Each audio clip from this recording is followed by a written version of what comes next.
Before we dive into comparisons, let's first describe what exactly they are. Cardio is short for cardiovascular training, and it encompasses any exercises, such as running, swimming, cycling, or dancing, that elevates your heart rate. Cardio is considered aerobic exercise, meaning it demands elevated oxygen flow, which causes you to breathe harder. Resistance training is a form of exercise that increases muscular strength and endurance by exercising a muscle or muscle groups against external resistance. Resistance training can be performed by using body weight exercises like push-ups, pull-ups, or squats, or exercises that use equipment like bands, dumbbells, kettlebells, barbells, etc. The main weight loss differences of the two are that cardio will burn more calories per session than resistance training. And resistance training will build more muscle and thus burn more calories at rest. So which is right for you? Well, I suppose it depends on your goals, preferences, and possibly your gender as well.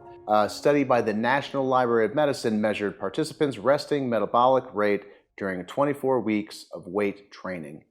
In men, weight training led to a 9% increase in the resting metabolism. The effects in women were smaller, with an increase of almost 4%. While this may sound good, it's important to think about how many calories this represents. For the men, resting metabolism increased by about 140 calories per day.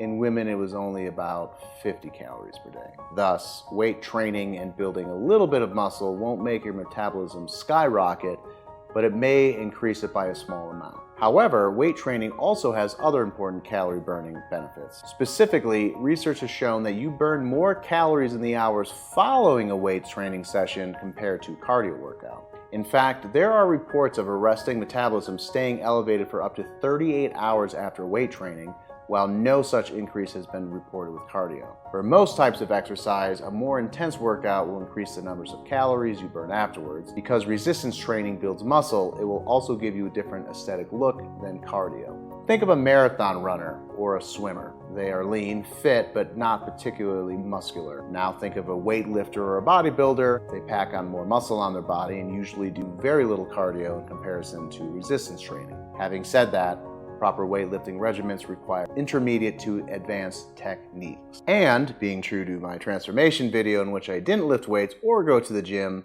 you'll want to start by doing body weight resistant trainings like push-ups, pull-ups, squats, which are a great way for beginners to build muscle. So, if you're someone who wants more muscle and feel like you're strong enough to do push-ups, pull-ups, and squats, I'd recommend starting there. And if you're someone who loves to dance or swim, I'd recommend cardio. Or you can do what I did, which was a combination of both in a form known as HIIT, or high intensity interval training. And I will be going on depth on HIIT in the next video, and we'll see you there.